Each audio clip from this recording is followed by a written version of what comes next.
ঘন কুয়াশা আর হিমেল হাওয়ায় উত্তরাঞ্চলে বেড়েছে শীতের প্রকোপ।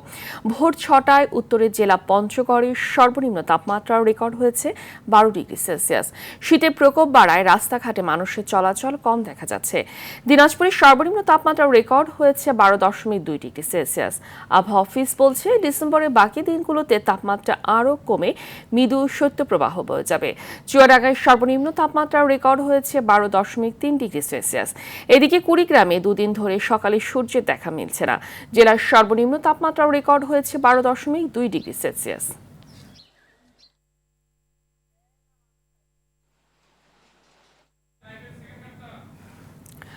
দর্শক, এ বিষয়ে আরো জানাতে কুড়িগ্রাম থেকে সরাসরি যুক্ত হচ্ছে সহকর্মী খন্দকার ইকরামুল হক সম্রাট। কেমন দেখছেন শীতের প্রকোপ? জি ফাহমিদা, আপনাকে ধন্যবাদ জানাচ্ছি যে আপনি ঠিকই বলছিলেন। উত্তরের জেলা উত্তরাঞ্চলে পঞ্চগড়, কুড়িগ্রাম সহ এখানে প্রচণ্ড শীতের এখন তাণ্ডব। তো আমাদের কুড়িগ্রামেও এর কোনো ব্যত্যয় ঘটেনি। কুড়িগ্রামে গত ৩ দিন ধরে প্রচণ্ড কুয়াশা এবং শীতে জনজীবন কাহিল হয়ে পড়েছে। আমরা যেটা শুনেছি যে স্থানীয় আবহাওয়া অফিস জানিয়েছে গত ৩ দিন ধরে এই জেলার তাপমাত্রা 10 থেকে 12 ডিগ্রি সেলসিয়াসে ওঠানামা করছিল। আজকে সকাল 6টায় কুড়িগ্রামের রাজারহাট কৃষি আবহাওয়া পর্যবেক্ষণের ভারপ্রাপ্ত কর্মকর্তা সুবল চন্দ্র সরকার তিনি আমাকে জানিয়েছেন যে আজ তাপমাত্রা রেকর্ড করা হয়েছে 12.2 ডিগ্রি সেলসিয়াস, যেটি গতকাল ছিল 12 ডিগ্রি সেলসিয়াস।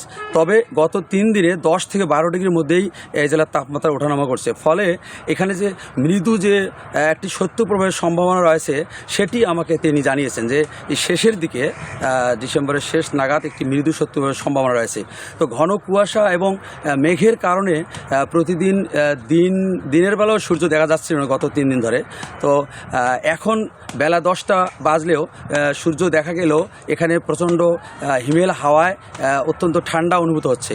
এখানকার মানুষজন খড়কুটো জ্বালিয়ে আগুন দিয়ে তাদের তাপ নেওয়ার চেষ্টা করছেন।